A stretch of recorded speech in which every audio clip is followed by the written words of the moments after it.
Thank you very much again for joining our webinar this morning. Your speakers today are me, I'm Judy Roy, and my colleague Carrie Cook. We're senior employment lawyers at Mills Reeve, specialising in advice for universities and other education clients. Please do connect with us on LinkedIn. You can see there the QR codes, and there's some information on how to do it, or find us on LinkedIn and send us an invitation. We'd love to connect with you. This webinar is one of our People Matter series, and it's a series of webinars aimed primarily at universities. And our specific topic today is the new right to neonatal care leave. But before we dive into that, just a little bit of housekeeping. So first of all, this recording will be available. So we're being recorded, and the recording will be available on Mills and Reeve website. It's available to everyone, so do feel free to encourage colleagues to have a look if they're interested. At the end of the session, you'll automatically receive a feedback survey. Please do complete that. We're really keen to hear what you think of the webinars that we deliver, so that we can keep doing what you like and improve on things that you don't like so much. You should have a Q&A button section to click questions into. Please feel free to do that. We should have a little bit of time at the end when we'll try to answer some of your questions. Okay, so let's dive into neonatal care leave. So for the next 30 minutes, we're going to look at this new right that comes into effect from the 6th of April this year. Around 90,000 babies every year need neonatal care in the UK, and the government believes that this new right is going to help around 60,000 parents annually. So it's going to make a significant difference to a large number of people in the UK. Until now, parents with babies in neonatal care have had to rely on other types of family-friendly right, or the goodwill of their employers if they need to take time off in those difficult circumstances. This causes difficulty and stress at a particularly emotional time for many people. And the intention is to support parents and alleviate that pressure.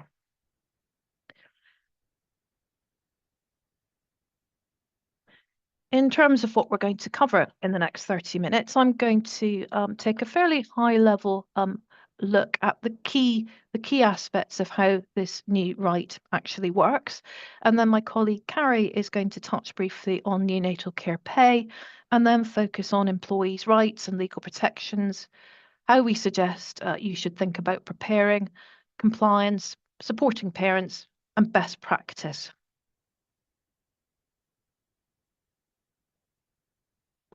So, starting with a summary of the new right.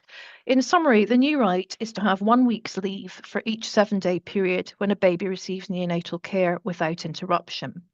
And when counting this, I suggest that it's easiest to think in terms of 7 nights in neonatal care, because the 7-day period starts on the day after the neonatal care starts. So in that sense, when you're sort of thinking about how to count it, if you think in terms of nights in neonatal care, it actually simplifies things a bit. It only applies where the baby is born on or after the 6th of April. Now, what we're seeing is that many of our clients and universities are thinking about being somewhat flexible on that, because it's going to feel sort of quite upsetting for parents if a baby is born, say, on the 4th of April, for example, and then they don't have the access to this right. So that's something where I think we're seeing people looking at maybe enhancing what is available. It's up to a maximum of 12 weeks leave, and it's a day one right, which means that the right to leave applies from the first day of employment. It's slightly different for neonatal care pay, which Carrie will talk about later. And importantly, this is in addition to all the other types of family leave which individuals are entitled to. As I said earlier, their intention is to support families at a particularly difficult time. So, what is neonatal care in this context? Well, the definition is wider than was originally expected because it not only covers medical care in a hospital, but also outpatient treatment when it's under a consultant or where there is ongoing monitoring or visiting by a healthcare professional. The reason for that is to stop a postcode lottery type of situation where you might have parents in one region in the country with a baby who's receiving neonatal care in hospital, and parents in another region of the country whose baby is having the same type of treatment, but as an outpatient and not having the right to this leave, which clearly would feel very unfair. So for that reason, neonatal care also covers outplacement care, provided that it meets the requirements I've just mentioned. It also includes, sadly, palliative and end of life care for a baby. Then in terms of eligibility criteria, who is eligible in terms of the relationship with the baby? So it will be the biological parents, the intended parents in surrogacy situations, adopters or proposed adopters, and the partners of the mother or birth parent or adopter, provided that they will have responsibility for the child's upbringing. And in terms of other eligibility criteria, the right to neonatal care leave only applies to employees. So it doesn't apply to workers, contractors, or any other type of individual engaged by your university. And the baby must begin neonatal care within 28 days of birth. Again, I think this is another area where we're seeing clients that we're talking to thinking about possibly making some form of enhancement. It's going to be really disappointing for parents whose baby has to start neonatal care after 28 days from the birth, as does sometimes happen. So in our experience, many employers are considering options for supporting parents in that situation, for instance, looking at offering enhanced paid leave. The neonatal care must continue for at least 7 days without interruption, as I mentioned before. And employees wanting to take advantage of the neonatal care possibility need to comply with notification requirements, which vary depending upon the time that they want to take the leave. When can neonatal leave be taken? Well, it must be taken within 68 weeks of the baby's birth or placement for adoption. And as I mentioned earlier, the right begins to accrue the day after neonatal care begins. The basic idea is that neonatal care leave will be added onto the end of the employee's other planned family leave. However, the regime does need to cater for emergency situations, which is why there is a distinction depending on when the leave is taken, called the Tier 1 and Tier 2 periods. Tier 1 provides for immediate flexible leave while the baby is receiving neonatal care and up to 1 week after discharge. The first week of leave accrues between day 1 and day 8 and can be taken from day 9 in neonatal care. It's flexible in that it can be taken in continuous or discontinuous blocks of 1 week, up to a total of 12 weeks, depending on how long the baby is in neonatal care. As you'd probably expect, because this is really aimed at emergency and unplanned situations, there are minimal notice requirements for Tier 1 leave, ensuring that parents can respond to medical emergencies. Basically, notice should be given before the start of absence, but if that is not reasonably practicable, it should be given as soon as it is reasonably practicable. Notice doesn't need to be in writing, but there are complications there if the employee is eligible for and is claiming statutory neonatal care pay, because certain specified information needs to be given in those circumstances. Briefly on a practical level, to deal with that, what we would suggest is that you have a simple form that you can give to individuals who are taking or planning to take neonatal care leave, which they can easily fill in to sort of help just address that issue.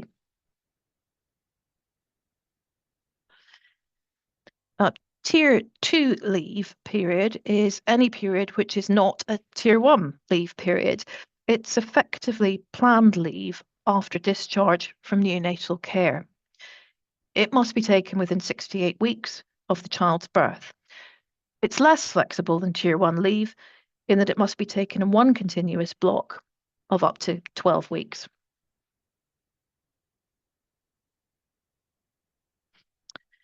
The notification requirements are also tighter than for Tier 1 leave. Written notice must be given at least 15 days before leave if taking 1 week's leave. Written notice must be given at least 28 days before taking 2 or more weeks' leave. Again, we'd suggest that to simplify things, that you have a form available to share with your employees so that they can give you the necessary information and notice quite easily at a time which, even if it's planned, might be more stressful than otherwise. In effect, the expectation is that Tier 2 leave will usually be taken after other types of family leave. So that's a fairly high level overview of the new right to neonatal care leave and how it works in practice. As ever, a lot of the devil is in the detail, and there are some points of uncertainty, for instance, around what will count as continuous time or not continuous time in neonatal care leave, which remain to be seen how they will work. But I hope that's a sort of helpful overview for you. At that point, I'm going to hand over to my colleague Carrie Cook, who's going to start by talking about statutory neonatal care pay and then move on to issues around supporting parents' compliance and legal protections. So Carrie, over to you. Thanks, Judy. So yes, to start with, to be eligible for statutory neonatal care pay, an employee must meet various criteria. So the first of those is meeting the eligibility criteria for neonatal care leave that Judy covered. They also need to have at least 26 weeks continuous service with the employer by the end of the relevant week. So for birth cases, the relevant week is the 15th week before the expected week of childbirth. Then in cases of premature birth before this week, the service requirement will still use the expected week of childbirth rather than the actual date of birth. And then for adoption cases, the relevant week will be the week that they're notified of being matched with the child for adoption. And then the other eligibility criteria for pay are to continue to work for the employer between the relevant week up until the week before the week in which the statutory neonatal care pay is being claimed. And then finally, they need to have normal weekly earnings, which aren't less than the lower earnings limit for national insurance contribution purposes. And that's currently £123 a week. And the rate of pay is set by the government. So it's the same rate as statutory paternity pay and statutory shared parental pay. And that's currently the lower of £187.18 or 90% of the employee's normal weekly earnings. So then just moving on to legal protections. So once the regulations are in force, eligible employees benefit from various protections. So you can see those on the slide there. But so the first one being that an employee who takes neonatal care leave will be entitled to the benefit of all the terms and conditions of their employment that would have applied had they not been absent on leave, so other than the right to pay. And this mirrors the position for other types of family leave. They also remain bound by all their contractual obligations, except where those are inconsistent with the right to take neonatal care leave. They'll also be protected from being subjected to detriment or dismissal because they took or sought to take or make use of the benefits of neonatal care leave, or because the employer believes they're likely to take neonatal care leave. And then it's worth noting that in some cases, employees might also benefit from discrimination protection under the Equality Act. So if the baby has a disability, it's possible that the employee could bring a claim for associative disability discrimination in respect of any alleged less favourable treatment. And there's also a potential risk of indirect sex discrimination claims if the employer has a provision, criterion, or practice. So that could be, say, a requirement to work on campus for a set number of days a week. And if that provision, criterion, or practice indirectly discriminates against women due to caring responsibilities, and it cannot be objectively justified, there's that indirect sex discrimination risk there. So then moving on to looking at the right to return from the leave and redundancies. So firstly, taking the right to return. So after neonatal care leave, the employee's right to return to work is similar to that of other forms of statutory family leave. So in most cases, they'll be entitled to return to the job that they were employed in before the leave. This is, however, modified where the neonatal care leave is taken consecutively with a period of parental leave of more than 4 weeks, or other statutory family leave taken in relation to the same child, where the total amount of statutory leave taken in relation to that child is more than 26 weeks. And in those cases, the employee's right to return is to the same job, or if that's not possible, to return to another job which is suitable and appropriate in the circumstances.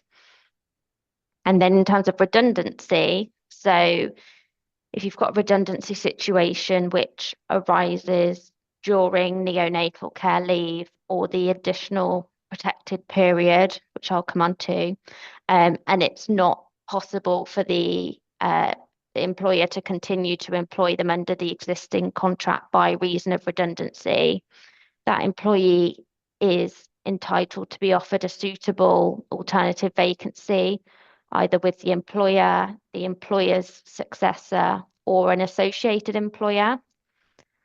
And it must be offered before the employee's existing contract ends, and it needs to start immediately after the end of that contract. And that additional protected period that I mentioned, so that begins with the day after the employee has taken 6 consecutive weeks of neonatal care leave, and it ends immediately before the relevant day, which is the day after a period of 18 months, which begins with the day on which the child was born or placed for adoption. So then just moving on to supporting new parents and staying compliant. So we've thought about some action points to help you support new parents and to stay compliant with these new regulations. So I think firstly, it's worth noting that actually this new law is quite complex. So to assist employees and managers, we recommend drafting a new neonatal care leave policy so that employees and managers understand the new rights. We would also recommend that you draft a notification form that sits alongside policy to make it easier for employees to comply with the notice requirements and to require you to provide you with the relevant prescribed information as well. And we've got a precedent policy and notification form ready, so we can assist you with that process if you need it. You'll also need to upgrade your HR systems and payroll systems to ensure that they can register the neonatal care leave and process the pay. So if you haven't already done so, it would be worth speaking to your payroll and systems providers. We'd also recommend that managers are trained on the new rights so they know how to respond appropriately to requests for neonatal care leave, remembering that employees who are going to be making these requests are likely to, well, will be in the middle of or have just undergone a very difficult situation watching their baby in neonatal care. So, you need to ensure that any requests are handled sensitively and appropriately. And also ensuring that managers are trained on the legal protections for employees, as this can affect some perhaps decision-making processes like redundancies. And as well as drafting a new policy, it's also important to publicise the new right and make sure employers are informed of it. It has been sort of in the media and things like that, but not everyone might be aware of it. And then just moving on to how you can support new parents who are or have been faced with the difficult situation of having their baby in neonatal care. So some suggestions are there on the slides. So perhaps recognizing the emotional strain and challenges. So having supportive conversations and thinking of how you can perhaps support in individual circumstances. So some employers might send care packages to employees, for example, with premature baby clothes, as parents might not have had time to get these in advance. Also ensuring a supportive culture throughout the business and ensuring people feel that they can have open discussions. So you could perhaps provide a forum for employees to have conversations with colleagues who've been in similar situations. Then also consider asking the employee if they want to have regular check-ins. So ensuring they're not imposed on the employee and that it's a convenient time for them and perhaps not when they're with the baby, but using these catch-ups to check how they are and if any support would be helpful. Also consider signposting the employee to any employee assistance program that you have for further support. There's also an external charity called Bliss, which provides support to parents of premature and ill babies. So it can be helpful to perhaps signpost employees to charities like them.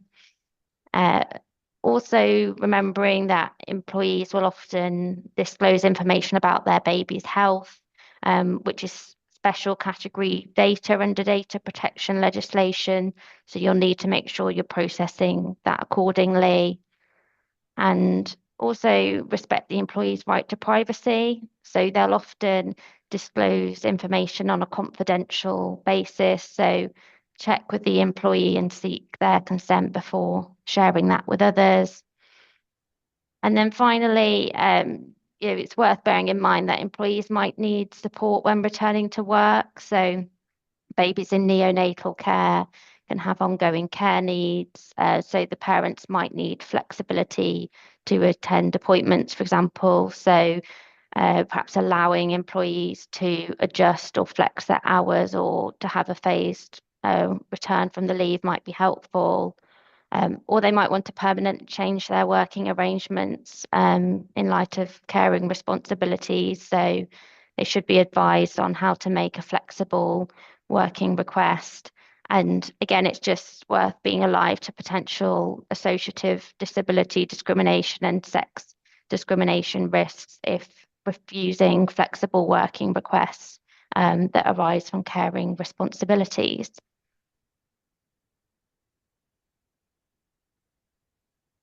Okay, that's great. Thanks very much, Carrie. So I think that's the end of the presentation bit of this session, but we've got a few questions come in. So we're going to have a quick scan of those and try to answer what we can in the next few minutes before we close. So just having a quick look through what we've got. We've got quite a lot of those. Carrie, I think there's a question for you to pick up if you're okay to pick up that one. You can spot one there for you.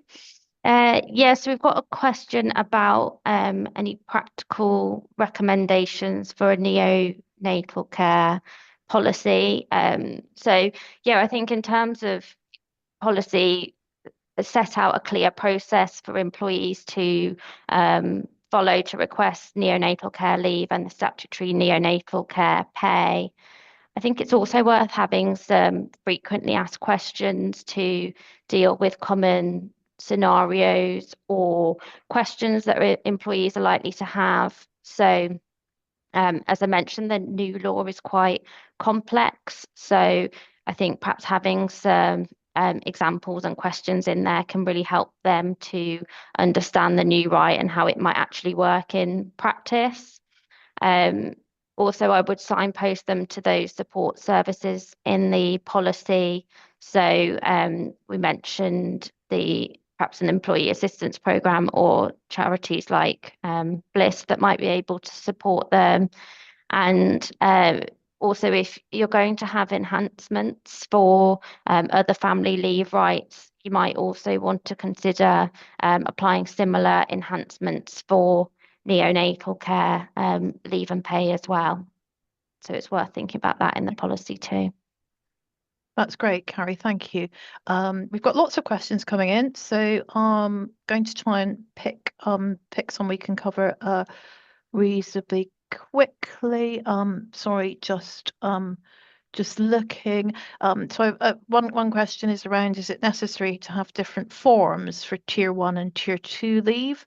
No, not really. I think you could use the same form for both. The distinction is that in Tier 1, the notice request doesn't strictly need to be in writing, but if somebody is wanting to take or eligible for the pay, then there's certain information that they need to give. So what you're doing is you're sort of requesting that they give you that information, which is obviously helpful to them. So you can use the same form in both Tier 1 and Tier 2. I've then got a question about, will colleagues be able to split their leave with some taken in Tier 1 and then the rest taken in Tier 2? Yes, they can do that. The key thing is that that they meet all the relevant eligibility requirements around baby having been in neonatal care for at least 7 days or 7 nights, as I suggested that you look at it, and that the care is taken within the 68-week period. I've also got a question about if an employee is already on maternity, adoption, or paternity leave when their baby is admitted into neonatal care, should they pause that leave and take neonatal leave? So that's a good question. Quite clearly, that could happen. And the answer would be no. They can't pause maternity leave, adoption leave, or paternity leave. And if they do end it, then any remaining entitlement would be lost. So that's not a good idea. So in that situation, if they're eligible for neonatal care leave and pay, it's best that they take that after their current period of statutory maternity, adoption, paternity leave ends, provided that it's taken within 68 weeks of birth, as we mentioned earlier. We're not going to be able to cover all the questions we've got at the moment, but hopefully that helps overall in terms of what we've discussed today. We'll just be finishing at 10:30. I think just remains to thank you very much for attending this webinar. Please do fill in the feedback form. Please also be aware, as I mentioned earlier, that a recording will be available on the Mills and Reed website, along with lots of other webinars and useful resources and briefings on topics such as this, which we hope you will find useful.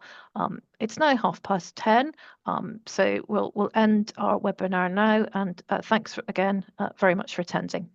Bye-bye.